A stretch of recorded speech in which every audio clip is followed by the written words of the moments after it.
Hare Krishna, everybody. Welcome all of you for today's session. Let us begin with prayers. Nama Om Vishnu Padaya Krishna Presthaya Bhutale Srimate Bhakti Vedanta Swamin Niti Namine Namaste Saraswate Deve Gauravani Pracharine Nirvishesha Shunyavadi Paschatya Deshatarine जय श्री कृष्ण चैतन्य प्रभु नित्यानंद श्री अद्वैत गदाधर श्रीवासादि गौर भक्त वृंद हरे Krishna Krishna Krishna Hare Hare Hare Ram Ram Ram Hare Hare. Reading from the book Sri Ishopanishad by His Divine Grace Vishwaguru Abhay Charanaravinda Bhakti Vedanta Swami Srila Prabhupada. Mantra 9. Andham tamah pravishyanti ye vidyamupasate tato bhuya ivate tamaha yau vidyayam rataha. Word to word meaning. Andham, gross ignorance. Tamaha, darkness. Pravishanti, enter into. Ye, those who. Avidyam, nescience. Upasate, worship. Tataha, than that. Guyaha, still more. Iva, like. Te, they. Tamaha, darkness. Ye, those who. U, also. Vidyayam, in the culture of knowledge. Rataha, engaged. Translation and purport by Vishwaguru Srila Prabhupada. Translation. Those who engage in the culture of nascent activities shall enter into the darkest region of ignorance.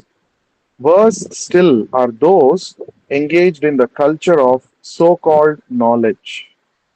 Purport. This mantra offers a comparative study of Vidya and Avidya.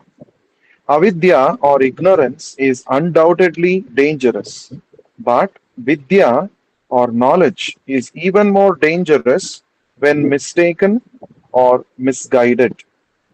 This mantra of Sri Ishopanishad is more applicable today than at any time in the past.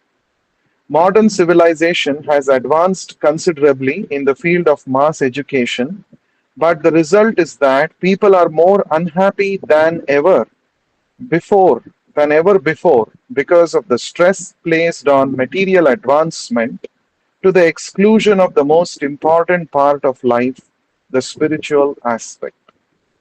As far as Vidya is concerned, the first mantra has explained very clearly that the Supreme Lord is the proprietor of everything and that forgetfulness of this fact is ignorance. The more a man forgets this fact of life, the more he is in darkness. In view of this, a godless civilization directed toward the so called advancement of education is more dangerous than a civilization in which the masses of people are less educated. Of the different classes of men, karmis, jnanis, and yogis, the karmis are those who are engaged in the activities of sense gratification. In the modern civilization, 99.9% of the people are engaged in the activities of sense gratification under the flags of industrialism, economic development, altruism, political activism, and so on. All these activities are more or less based on satisfaction of the senses to the exclusion of the kind of God consciousness described in the first mantra. In the language of the Bhagavad Gita, chapter 7, verse 15, people who are engaged in gross sense gratification are mudhas, asses. The ass is a symbol of stupidity. Those who simply engage in the profitless pursuit of sense gratification are worshipping avidya according to Sri Ishopanishad. And those who play the role of helping this sort of civilization in the name of educational advancement are actually doing more harm than those who are on the platform of gross sense gratification. The advancement of learning by a godless people is as dangerous as a valuable jewel on the hood of a cobra. A cobra decorated with a valuable jewel is more dangerous than one not decorated. In the Hari Bhakti Sudhodaya, the advancement of education by a godless person, by a godless people, is compared to decorations on a dead body. In India, as in many other countries, some people follow the custom of leading a procession with a decorated dead body for the pleasure of the lamenting relatives. In the same way, modern civilization is a patchwork of activities meant to cover the perpetual miseries of material existence. All such activities are aimed towards sense gratification, but above the senses is the mind, and above the mind is the intelligence, and above the intelligence is the soul. Thus, the aim of real education should be self realization, realization of the spiritual values of the soul. Any education which does not lead to such realization must be considered avidya or nescience. And to culture such nescience means to go down to the darkest region of ignorance. We will continue to read the purport in the next session. We will discuss the points that we read just now. So today we are beginning to discuss the ninth mantra of Ishopanishad. We should always remember the first mantra of Ishopanishad. Ishavasyamidam sarvam yat kinchit jagatyam jagat tena tyaktena bunjita makrita kasyasvit dhanam. The meaning of this mantra is the Supreme Personality of Godhead is the master and proprietor of everything that exists in this existence. Both animate and inanimate objects are controlled and owned by Him, and every person has been given his quota. One should be satisfied with his own quota set aside by the Lord, and one should not encroach upon another's property, knowing very well that everything belongs to the Supreme Lord. That is the meaning and the sense of the first mantra of Ishopanishad. Now, all the mantras are explanations of the first mantra. So, the first mantra is very important. So, this ninth mantra, it is talking about a very interesting perspective about knowledge. We all want knowledge. We all seek knowledge. We want to increase our understanding about this world, about things around us, about various phenomena. In fact, scientists are researching continuously to know more and more, to gain more and more knowledge about things in this world.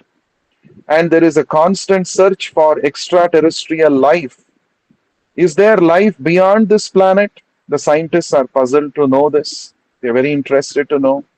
And they are constantly researching possibilities to check whether there is life on the moon, whether there is life on the Mars, and many other planets. That means constantly we want to increase our knowledge bank. We want to keep depositing into our knowledge bank because that is the symptom of the soul. Soul is Sat, Chit, and Ananda. Sat means eternal, Chit means full of knowledge, Ananda means blissful. So these three are actually the tendencies of the soul to seek permanence, to seek knowledge and clarity, to seek happiness and bliss. These three are the tendencies of every living entity. That is the meaning of Satchidananda. Now, here in this mantra, it is said, Andham tamaha pravishanti ye avidyam upasate. Upasate means to worship, to seek, to cultivate in this context. Those who are cultivating avidya, avidya means nescience or ignorance, what is their destination? Andham tamaha pravishyanti. Pravishanti means they enter into andham, gross ignorance, tamaha, darkness. So those who are engaged in cultivating or culturing nascent activities means activities which are done on the platform of ignorance, activities which are done with the ignorance of one's own constitutional position. Or, in other words, any activity that is done just to satisfy the material body and mind and senses, these are called avidya, right? These are called nascent activities. So, a person who is culturing nascent activities, materialistic activities, in other words, a person who has dedicated his life only to materialistic activities and who is not at all bothered to know spiritual knowledge, such a person, andham tamaha pravishanti, such a person's destination is he is going to enter into the darkest region of nescience, ignorance. That means he will be degraded to lower species of life in the next body. He will be deprived of the opportunity of being born as a human being. So he will sink down into different degrees of ignorance. Just like a tree's life is an example for a life of ignorance. A tree has to simply stand in the scorching sun, falling rain, in the severe cold of the winters, and the tree cannot even protest if somebody comes to cut it. Even though the tree has got some sensual capabilities, sensory capabilities, the tree has the sensory capabilities, but it cannot protest to protect itself.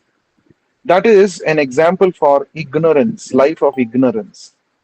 So, but human beings, we have got an opportunity to cultivate real knowledge, but if we are also only attached to activities on the ignorance platform, like lower species of life, then material nature will deprive us of a human body in the next life.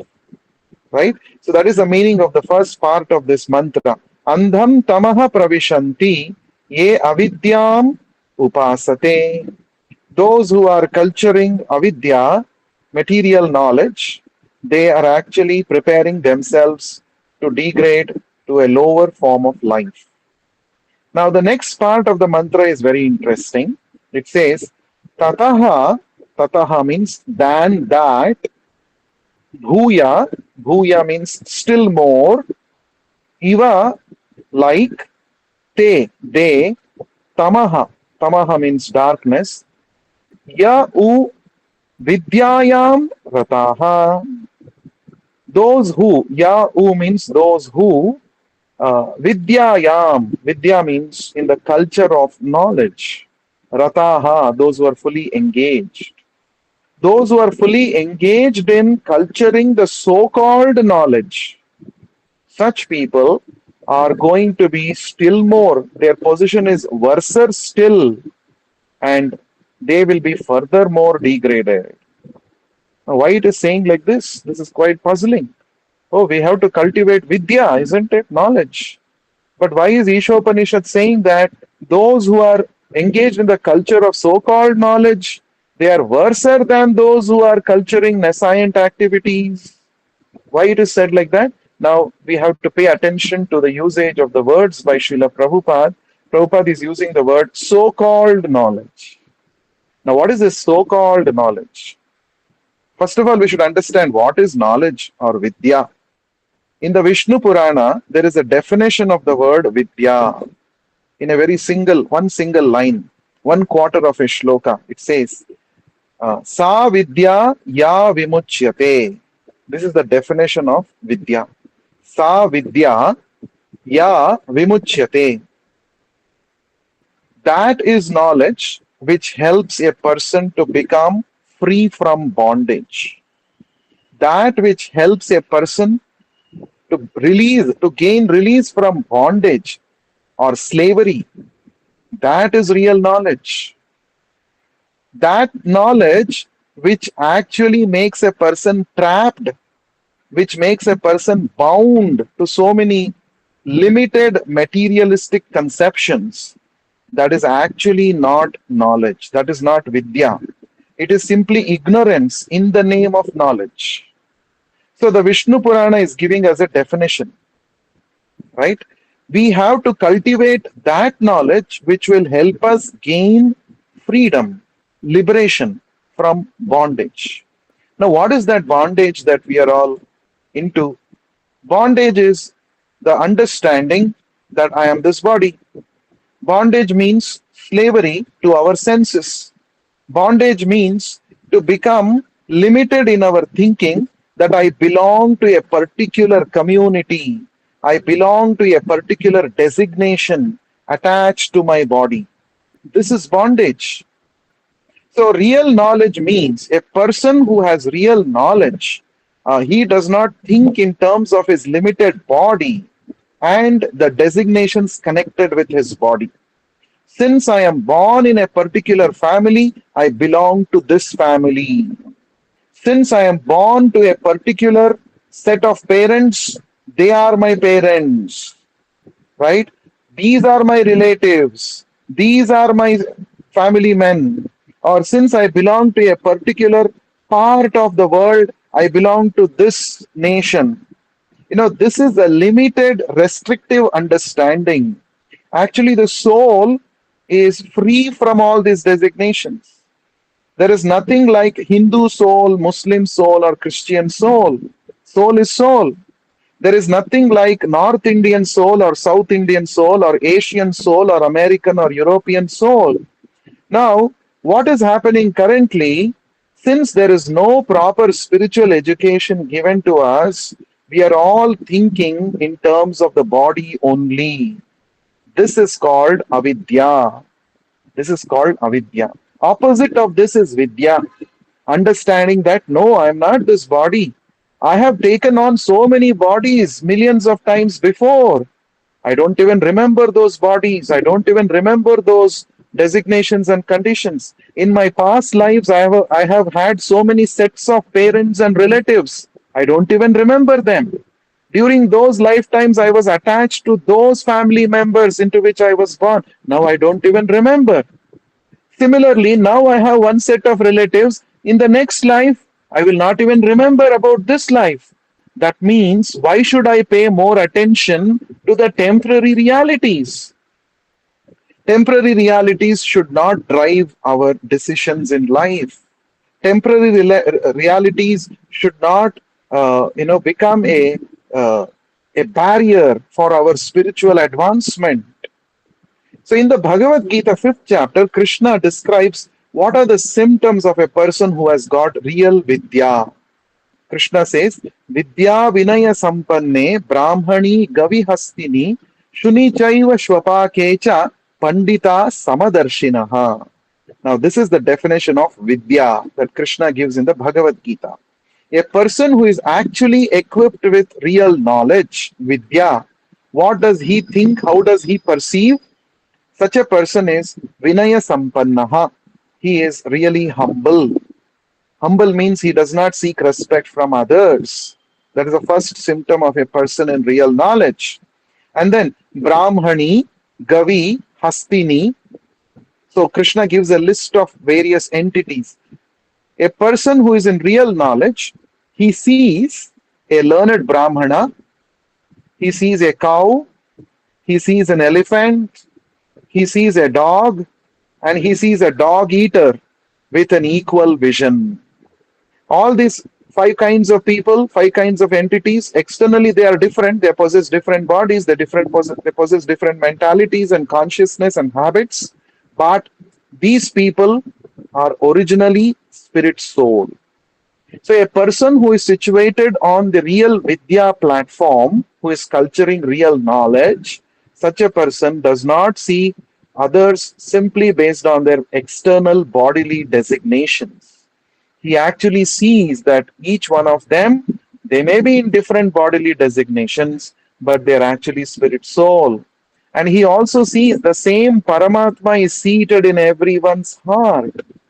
Panditaha Samadarshinaha. So samatva means equality. We all talk about equality. A lot of big leaders, politicians, they say there should be equality, social equality, economic equality. Like this, people talk about. But actually, as long as we continue to identify ourselves and others with our bodies, we cannot practice equality. Equality is not possible on the material bodily platform. Equality is possible only when we come to the spiritual platform, when we understand that myself and everybody else, they may be having different bodies, but we are all not these bodies. We are spirit soul.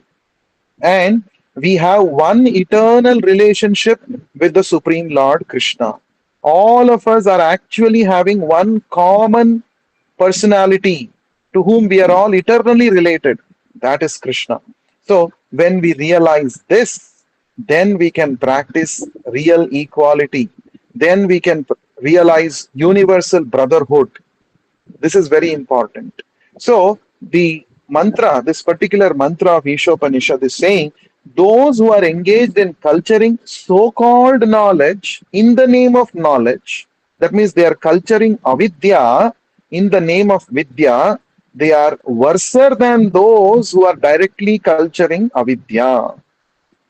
At least those who are culturing nascent activities, that is material avidya, they are directly doing it. But there are some people who say we are very sophisticated, we have the right knowledge, but indirectly they are only engaged in the same so called materialistic activities. An example for this is today we see criminal activities happening all over the world. Criminal activities, there are crimes committed both by uneducated people and by educated people.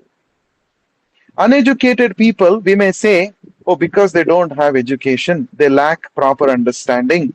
Therefore, they're engaging in criminal activities like stealing, or they are engaged in, many other bad activities, criminal activities, because they lack knowledge, they lack training, they lack education. But how do you justify the criminal activities performed by the so called educated people? People who are passing out of the universities with double degrees, triple degrees, doctorates, and they are engaging in sinful activities. They are engaged in criminal activities. How do we justify this? That means, what has education really made them? In fact, the educated people, they become more intelligent. They say we can use more modern ways to commit sinful activities and criminal activities. A person who is uneducated, illiterate, he may use blunt ways and means to kill somebody, to do a murder. But an educated, university passed out, intelligent, so called intelligent, modern person, a knowledgeable person, what will he do? He will think, oh, let me use some interesting ways. I will use some chemicals. I will poison the person to kill him so that no one will get to know. That means he is using his so-called intelligence in a perverted way, in a wrong way, for a wrong purpose. That is why Ishopanishad is saying a person who is culturing avidya in the name of knowledge is more dangerous. His situation is still worse. And Srila Prabhupada gives a wonderful example for this. A cobra which is decorated a with a jewel on its hood, it is more dangerous than a cobra which does not have jewel. Why? A cobra which does not have jewel may not attract the attention of people, right? Whereas a cobra which has jewel on its head, some people might get attracted and they may say, oh, I should go kill that cobra and get the jewel. So when they try to attempt to go and kill the cobra to get the jewel, they will get bitten by the cobra and they will die. So the cobra's jewel is actually has actually caused their death. So, in the same way, people who have no spiritual understanding, their so called education, their doctorates, their degrees, double degrees, their erudite scholarship is very dangerous. We see also many a times there are terrorists, and terrorists, there are a group of different terrorist organizations which fund these young men who are well educated. They first make them get educated in good universities, they make them PhDs and very well educated, and then they brainwash them to become terrorists. Now, what will such people do?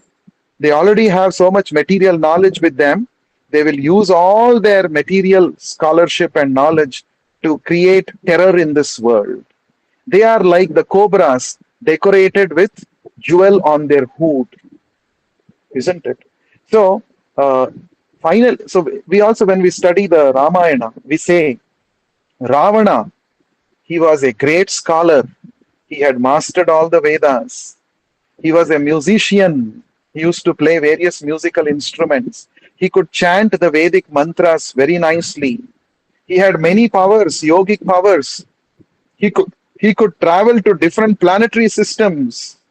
So very powerful, so very capable, but still we call him demon.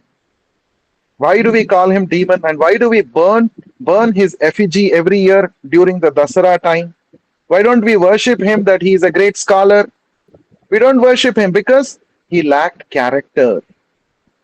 So a person may have competence, but if he lacks character, then such a person is actually a demon. So, unfortunately, today's education system is only focusing on making students more competent. There is no effort made to build their character. And unless they are taught spiritual knowledge and spiritual education, you cannot have a strong character. Because character is something which is within, it has to start from within. I have to understand I am not the body, I am soul. Everybody, they are also souls. Everybody has got a relationship with Krishna. Therefore, I should not go and trouble others because everybody is my brother. Because if we all have a common father, Krishna. So, unless I understand this spiritual education, how can I develop character, develop good values and principles in life? So, Prabhupada is quoting a verse from the Hari Bhakti Sudhodaya. And Prabhupada, this verse is very interesting. It says, Bhagavad Bhakti Hinasya. So, a person who is Bhagavad Bhakti Hina, who does not have bhakti, who does not have spiritual knowledge and spiritual education, whatever his great scholarly abilities and all, it is Mandanam Lokaranjanam. It is just a decoration on the dead body. Apranasyaiva dehasya mandanam lokaranjanam.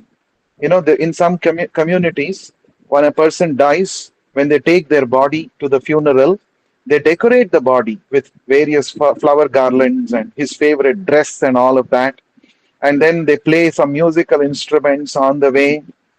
And this is done thinking, they all think that this person is going on his Antim Yatra, the final journey. So he should be given nice send off, right? So they decorate his body nicely, and they with flowers and sometimes with jewels also.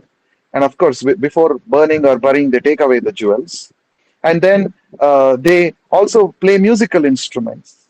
We should entertain him nicely on his final journey.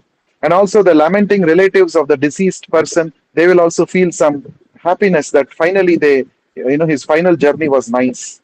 But what is the use of this kind of decoration of the dead body? Is there of any use? The person whose body is being decorated, will he actually enjoy those decoration? Is he at least conscious that my body is getting decorated like this? No, not at all.